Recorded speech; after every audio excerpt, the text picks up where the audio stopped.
The antique wooden box fell from the highest shelf in our closet. Inside 9 gold wedding bands, none of them mine. My wife's face drained of color.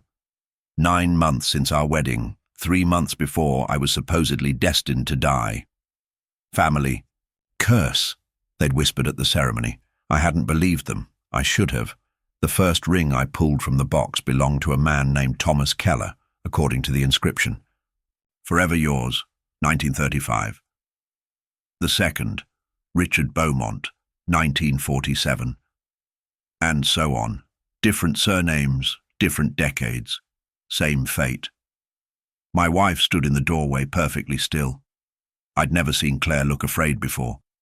Not when we'd met rock climbing. Not during the hurricane that hit during our honeymoon. Not even when her grandfather had drowned himself the day before our wedding, leaving behind only a cryptic note. I couldn't stop her. Want to explain this collection? I asked, voice steadier than I felt. She approached slowly, like I was a wounded animal that might lash out. Michael, I can explain. You've said that twice now. Still waiting. I rolled a heavy gold band between my fingers. The most recent addition to her collection, judging by the 2017 inscription, my predecessor. It's complicated, she said. Men dying after marrying into your family seems pretty straightforward. Your mother's husbands, your grandmother's. Now yours. I stood, putting distance between us. Are you planning to add my ring soon? Claire's eyes, the deep green that had captivated me from our first meeting, filled with tears. It's not what you think, really, because I think you're part of some fucked-up family tradition of marrying men, collecting their rings when they conveniently die, then moving on to the next victim. She flinched. I'm not the curse, I'm trying to break it. I laughed. Cold, humorless. By collecting trophies? By remembering them. Her voice hardened. By not pretending they never existed, like my mother did. Like her mother before her. I'd met Claire's mother exactly once, at our engagement party. Margaret Duval was a steel-faced woman with Claire's eyes and none of her warmth. She looked at me like I was already dead, then whispered to Claire something that sounded like, "This one won't last either." At the time, I'd assumed she meant our relationship. Now I understood she meant me. "Tell me everything," I said. "And don't leave anything out." The rain started as Claire began her story. Massachusetts weather in October, unpredictable and dramatic. Perfect backdrop for tales of family curses. It started with my great-great-grandmother, Eleanor. Claire said, perched on the edge of our bed. I remained standing, the box of rings between us on the nightstand. She was the youngest daughter of a wealthy shipping merchant in Salem. Salem. Of course it's Salem, I muttered. Claire ignored me. In 1889, she was arranged to marry the son of another merchant family, but she was in love with someone else, their gardener's son. Let me guess. They killed him. She married him instead, eloped. Her family disowned her, Claire said. They were happy for almost a year. Then he died suddenly. Heart failure, they said. He was 22 and perfectly healthy. Outside, lightning flashed. Claire continued. Eleanor was pregnant when he died. Her family took her back, but only on the condition that she marry their original choice. She did, for the sake of her child. That husband died 11 months after their wedding. Same diagnosis. And she kept his ring too. I gestured to the box. No. The collection started with my grandmother. But the pattern continued. Every husband, dead within a year. Always natural causes. Always impossible to prove otherwise. I picked up the box again, examining the rings.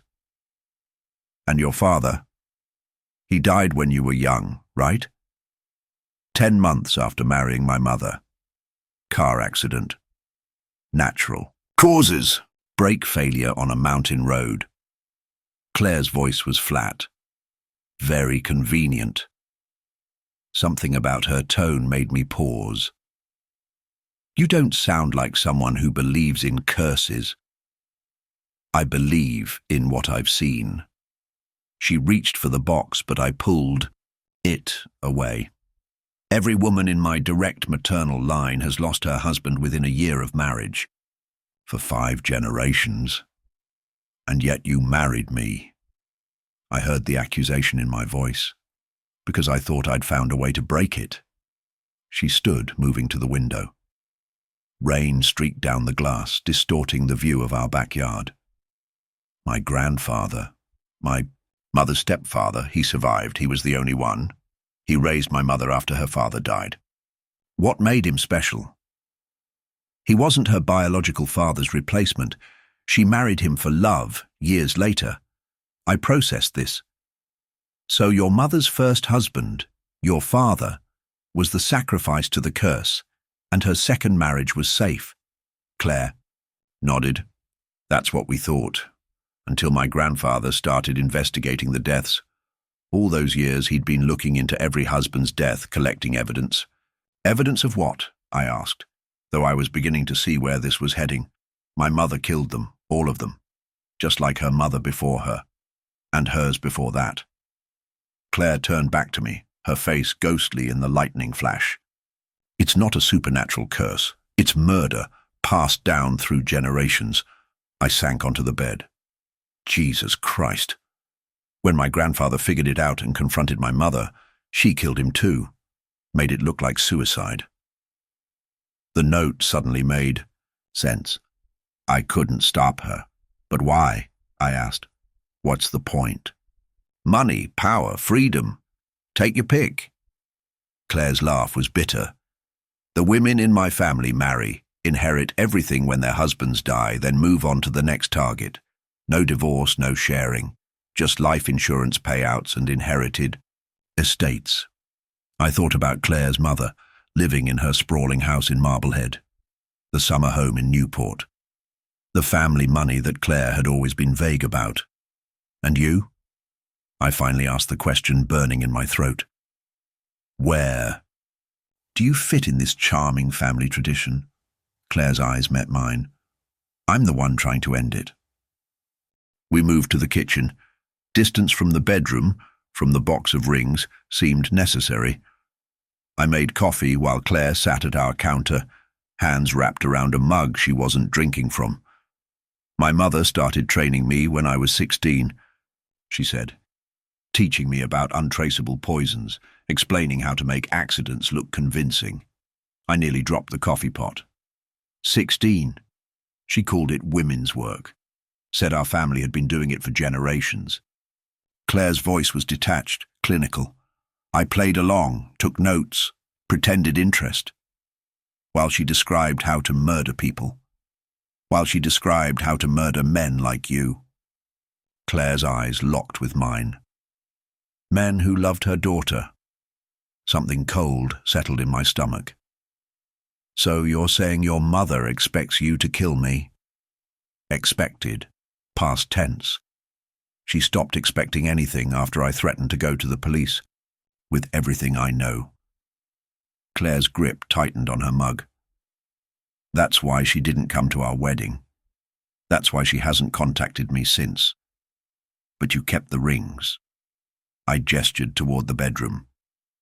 As evidence and remembrance. She finally took a sip of coffee. 9 men who didn't deserve what happened to them. I paced the kitchen, mind racing. If what you're saying is true, your mother is a serial killer. Your grandmother too. Possibly generations of women in your family. And you've known this for how long? Since I was 20. That's when I found my grandfather's research. And you never went to the police? With what? Circumstantial evidence about deaths ruled natural decades ago? My grandfather spent years building a case and got nowhere. She had a point. But still. So your solution was to collect rings and hope the curse doesn't apply to you? I couldn't. Keep the edge from my voice. My solution was to never marry. Claire's eyes flashed. Until I met you, until I thought I'd found a loophole. What loophole? My mother always said the curse only works if the husband has money or property worth taking. If there's inheritance or insurance to collect, she looked down. You had neither when we met. I froze. So I was your experiment?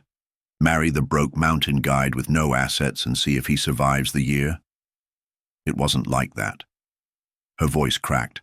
I loved you. I still do. But yes, I thought you'd be safe because there was nothing to gain from your death. I should have felt relief. Instead, cold dread spread through me. Claire, that changed.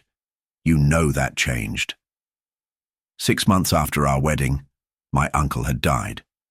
Unexpectedly, left me his entire estate, the family manufacturing business, property in 3 states, investment accounts. I'd gone from living paycheck to being worth 8 figures overnight. Claire's face drained of color. That doesn't matter. I'm not my mother. I would never. You've been making my tea every night for the past 3 months, I said slowly, remembering the new routine she'd started shortly after the inheritance. Started right after the will cleared probate. That's not, you insisted on being the beneficiary of my new life insurance policy. Standard for spouses. You've been researching medical symptoms on your laptop. I saw the browser history when I was looking for that real estate listing. My voice hardened. Symptoms that match what I've been experiencing. Fatigue, dizziness, nausea. Claire stood so quickly her chair toppled backward. Michael, you can't think. What should I think, Claire? That it's all coincidence? That you happen to come from a long line of black widow killers, but you're different? Her hands trembled. I am different. I'm trying to break this legacy. By what? Willpower? I gestured wildly. Do you even hear yourself? You kept their fucking rings, Claire, like trophies. As reminders of what I'm fighting against, she shouted. To never forget what happens when this cycle continues. We stood facing each other across the kitchen island. Thunder crashed outside, close enough to rattle the windows. In that moment, looking at my wife's face, I couldn't tell if I was seeing genuine anguish or the most convincing performance of my life. I need some air, I said, moving toward the door. It's pouring, Claire protested. Where are you going? Away from here. Away from you. I grabbed my keys. Don't wait up. As I reached for the doorknob, a wave of dizziness hit me. The room tilted. My vision blurred. The last thing I heard was Claire screaming my name as the floor rushed up to meet me. I woke in a hospital bed. Fluorescent lights, antiseptic smell, beeping monitors. Claire was asleep in a chair beside me, her face puffy from crying. Mr. Harrison? A doctor appeared at my bedside, clipboard in hand. How are you feeling? Like I was hit by a truck, I croaked. What happened? You collapsed. Your wife called 911. He checked the monitors. We've been running tests while you were unconscious. Claire stirred, eyes flying open. Michael, you're awake. She reached for my hand, but I pulled away. The doctor looked between us, sensing tension. Perhaps I should give you a moment. No, I said firmly. Tell me what's wrong with me. Now. He hesitated, then nodded. You're exhibiting signs of heavy metal poisoning, thallium, specifically. It's unusual. We don't see it often. Claire made a choked sound.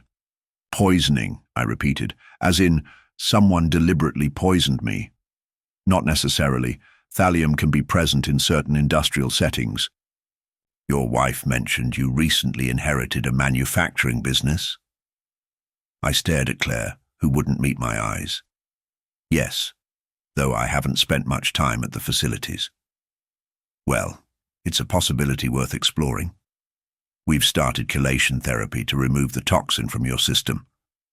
You're lucky your wife recognized the symptoms and insisted we test specifically for heavy metals. My blood ran cold. She what? The doctor smiled at Claire. Mrs. Harrison knew exactly what to look for. Without her intervention, we might not have diagnosed you in time. Claire finally looked at me, her expression unreadable. I've been researching your symptoms for weeks, she said quietly. How thoughtful, I managed. I'll leave you two to talk, the doctor said. A nurse will be in shortly to adjust your medication. After he left, silence stretched between us. Claire spoke first. You think I did this? She said. Not a question. The evidence is pretty damning.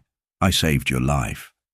After poisoning me for months, I struggled to sit upright. What was the plan, Claire? Get me just sick enough to justify bringing me to the hospital, play the devoted wife, then up the dose later. I didn't poison you, she whispered fiercely. I've been trying to figure out what was happening to you. While making my tea every night, because I thought someone else was poisoning you. Her voice rose. Don't you get it? After you inherited everything, I knew you'd become a target. I've been testing your food, your drinks, watching for symptoms I recognize because I was fucking trained to recognize them. I wanted to believe her. God, I wanted to. But the box of rings kept flashing in my mind. Who else would want to poison me? I asked. Claire moved closer, her voice dropping to a whisper. My mother has been in town for 2 weeks. What? She came when I called her, after you first started showing symptoms. Claire's eyes darted to the door, checking for listeners. I pretended I was ready to accept my heritage, to learn from her. Why would you? To confirm my suspicions, to get proof. Her hand clutched mine, desperate. I needed to know if she was behind this. A nurse entered, interrupting us. She checked my IV, made notes on my chart, and adjusted something in the medication drip. I watched her every move, suddenly paranoid about every person with access to what was going into my body. After she left, Claire continued. My mother's staying at the Hawthorne Hotel downtown. She thinks I'm on board with her plan, that I invited her to help me take care of my husband problem, as she puts it. And are you? I asked bluntly. Michael, I'm trying to save you. Tears spilled down her cheeks. I've been collecting samples of everything you've consumed, keeping records of when your symptoms appeared, building a case against her. Why not just tell me? Would you have believed me? Without proof? She gestured around the hospital room. Even now, with thallium literally in your system, you still think I'm the one who put it there. She had a point. It sounded insane. A family of black widows, a generational curse of murder, a mother training her daughter to poison husbands. Without evidence, I would have thought she was having a mental breakdown. The tea, I said slowly. If you weren't poisoning me, I was testing it. Every night I'd make 2 cups, yours and a sample that I'd test with a kit I ordered online. I was trying to figure out how the poison was getting into our house. A horrible thought occurred to me. The housekeeper, the one your mother recommended. After I got the inheritance, Claire nodded grimly. Maria, handpicked by my mother. She's been with us 3 months, since right before I started getting sick. The pieces were falling into place. My mother's careful. She wouldn't do the dirty work herself. Claire's voice hardened. But I found thallium in the jar of honey that only you use, and on the surfaces of your vitamins. I processed this information, trying to separate paranoia from legitimate suspicion. Why would your mother do this? You said you threatened her, that she backed off. Money, control. Claire's laugh was bitter. A family legacy she's not willing to let die. When you inherited millions, you became the perfect target. And she assumed you'd follow the family tradition? She raised me to follow it. Claire squeezed my hand. Michael, I need you to trust me, just long enough to catch her. I studied my wife's face, the face I'd fallen in love with on a mountainside 3 years ago, the face I'd promised to wake up beside for the rest of my life. Was I looking at my savior or my murderer? What exactly are you proposing? I asked. Finally, a trap. For my mother. Claire's eyes gleamed with determination. One that ends this curse forever. The plan was simple, but risky. Discharge me from the hospital earlier than recommended. Return home. Let Claire's mother believe the poisoning was proceeding as planned. Gather evidence against her and Maria, the housekeeper. Contact the police once we had proof. I wasn't fully convinced Claire was innocent. But if she wanted me dead, she'd had plenty of opportunities in the hospital. She'd been alone with my IV line countless times. Instead, she'd brought her own food and drinks for me, tested everything the hospital provided, and never left my side for more than minutes at a time. 3 days after my collapse, we returned home. I was weak, but recovering. The house felt different. Now, every surface potentially contaminated, every shadow potentially hiding secrets. Mother will visit this evening, Claire said, helping me settle on the couch. She's been calling daily for updates on your condition. Concerned future ex-mother-in-law, I tried to joke, but it fell flat. Concerned her plan isn't working quickly. Enough. Claire handed me a bottle of water she'd opened herself. She thinks you're getting worse, not better, that the doctors haven't identified the poison. And Maria. I fired her while you were in the hospital, told my mother you were getting suspicious of outside help. Claire sat beside me. We're alone in the house now. The thought wasn't as comforting as it should have been. The box of wedding rings still sat in our bedroom, 9 dead men whose wives had probably once sworn they were trying to help them too. What happens when your mother arrives? I asked. We convince her I'm committed to the family tradition. Claire's expression hardened. Then we get her to implicate herself while recording everything. I nodded toward the side table. The drinking glasses are ready? Yes. Hers is marked with the small scratch on the bottom. Claire had prepared 3 identical glasses, one containing a mild sedative that would make her mother drowsy and less careful with her words. Once she's comfortable, I'll steer the conversation where we need it to go. We'd hidden recording devices throughout the living room. Massachusetts was a 2-party consent state for recordings, but evidence of a murder plot would likely outweigh concerns about how it was obtained. And if this doesn't work, I asked the question that had been haunting me. Claire met my eyes. Then we run, leave everything behind and disappear where she can't find us. The doorbell rang before I could respond. Claire squeezed my hand once, then went to answer it. Margaret Duval was exactly as I remembered her, tall, elegant, with Claire's green eyes set in a colder face.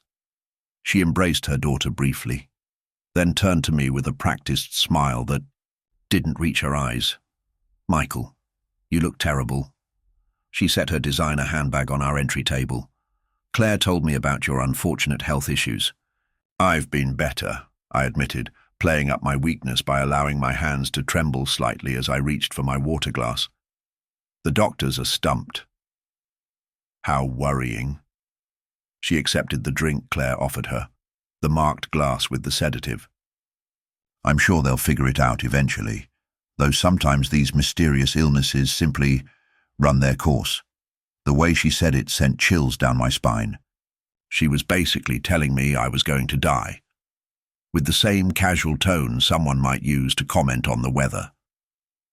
Mother brought something for us, Claire said, sitting beside me on the couch. Show him, Mother.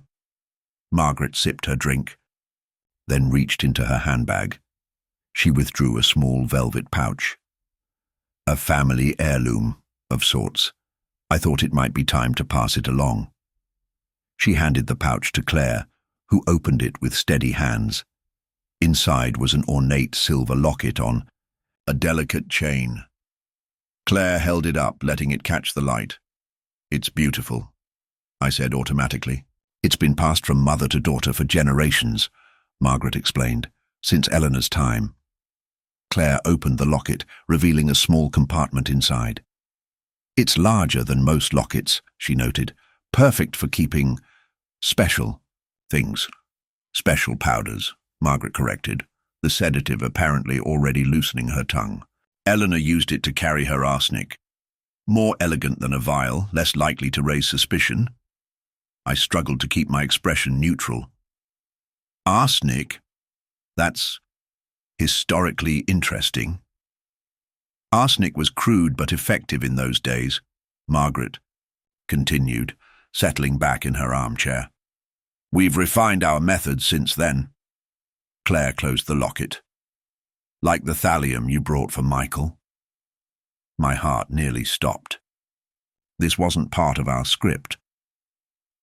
Margaret's eyes narrowed slightly, but her smile remained. Precisely. Though I must say, darling, your execution has been disappointingly slow. At this rate, it will take another month to finish the job. I was being careful, Claire said. Didn't want to raise suspicions. Caution is wise, but excessive delay increases risk. Margaret sipped her drink again. That's why I took the liberty of increasing the dosage Maria was administering. There it was, the confession we needed. I glanced at Claire, whose face remained impassive despite the victory. I wondered why he collapsed so suddenly, Claire mused. I thought my measurements were precise. They were too precise, too cautious. Margaret waved a dismissive hand. You've always been squeamish, Claire. It's why I worried you wouldn't carry on the tradition properly. It's not squeamishness, Mother. It's strategy. Claire leaned forward. I want everything he has. The business, the properties, all of it. Killing him too quickly could raise questions. I tried not to react to my wife discussing my murder so casually. Questions can be managed, Margaret said confidently. I've handled far more complicated situations than a young husband with a sudden illness. Like grandfather? Claire asked, her voice deceptively light. Something flickered across Margaret's face, caution breaking through the sedative's effect. What about him? Did he suspect what you were doing? Is that why you had to kill him too? Margaret set down her glass. Your grandfather was a fool who couldn't mind his business. His death was a regrettable necessity. He was investigating the family deaths, Claire pressed. Found evidence linking you to at least 3 murders. Evidence he could never prove. Margaret's smile turned cold. Just as no one could prove anything about your father's unfortunate accident, or your stepfather's suicide. The casual way she confirmed multiple murders made my blood run cold. This woman had been killing for decades, starting with Claire's father. And now Michael, Claire said, as if confirming the next step. Yes, though you're making rather heavy weather of it. Margaret frowned at me. He should be much worse by now. The doctors haven't identified thallium. They've been focused on more common explanations, I said, forcing my voice to sound weaker than I felt. Margaret nodded approvingly. Good. By the time they consider heavy metal poisoning, it will be too late. Claire reached for her own glass, her hand visibly shaking. Now this wasn't an act. Her composure was finally cracking. And after Michael, what then? You mourn appropriately. Wait a suitable period, then find someone else, preferably with more assets and fewer relatives asking questions. Margaret leaned forward. The first one is always the hardest, darling. It gets easier. Like riding a bike. I couldn't stop myself from asking, disgust overwhelming caution. Margaret turned to me, surprise flickering across her features at my tone, in a manner of speaking. Though I'd expect more gratitude, Michael. You're serving a greater purpose. As what? A cash machine? Her eyes narrowed. As a necessary sacrifice for the continuation of a powerful female lineage. Men have oppressed women for centuries. We simply turn the tables in our small way. By murdering them. I struggled to sit upright, anger giving me strength. By taking what would otherwise be denied us. Margaret turned back to Claire. Your husband seems remarkably spirited for someone at death's door. Claire's face had gone pale. Mother! In fact, Margaret continued, studying me more carefully now, He doesn't look like someone suffering from advanced thallium poisoning at all. She reached for her bag, but I was faster. I grabbed her wrist. Looking for this? Claire held up a small vial she'd retrieved from her pocket. The supplement you gave Maria to add to Michael's food? The one that tested positive for thallium. Margaret's expression hardened. What have you done? What you never expected, Claire said, standing. I chose my husband over your sick family tradition. Our tradition. Margaret's voice turned venomous. Your birthright. My curse. Claire moved to my side. One I'm breaking right now. Margaret laughed, the sound chilling in its genuine amusement. With what? That recording device you've poorly hidden under the coffee table? The one in the bookshelf? She gestured around the room. Do you think I didn't check for such obvious traps? My stomach dropped. If she'd found the recording devices. You've always underestimated me, Margaret continued, reaching again for her bag. This time she withdrew not another poison vial, but a small handgun. I had such hopes for you, Claire. Such disappointment you've become. She pointed the gun at me. I'll have to finish this myself, then stage your murder-suicide. Tragic, but cleaner in the long run. Claire stepped between us. You've killed enough people, Mother. Move aside. Claire, I'd prefer not to harm you, but I will if necessary. Margaret's voice was calm, as if discussing a minor inconvenience. The lineage can continue through your cousin if needed. No, Claire said firmly. This ends now. What happened next occurred in seconds that felt like hours. Margaret's finger tightened on the trigger. Claire lunged forward. I tried to pull her back. The gun discharged with a deafening crack. Claire stumbled back against me, clutching her shoulder. Blood spread across her blouse, bright red against the white fabric. Claire! I caught her as she sagged. Margaret looked genuinely shocked. You stupid girl, she hissed. I told you to move. She raised the gun again, this time aimed directly at my head. Her finger moved to the trigger. Another shot rang out. Margaret jerked back, a look of surprise crossing her face. A red stain bloomed on her chest. She looked down at it, then back up. Not at me or Claire, but at the doorway behind. Us Detective Laura Chen stood there, service weapon still raised. Police! Drop your weapon! Margaret sank to her knees, the gun falling from her fingers. Her eyes remained fixed on Claire. You clever bitch, she whispered. You called them before I arrived. Then she toppled forward onto our carpet, eyes still, open in death. Claire's injuries weren't life-threatening. The bullet had passed through her shoulder without hitting any major arteries.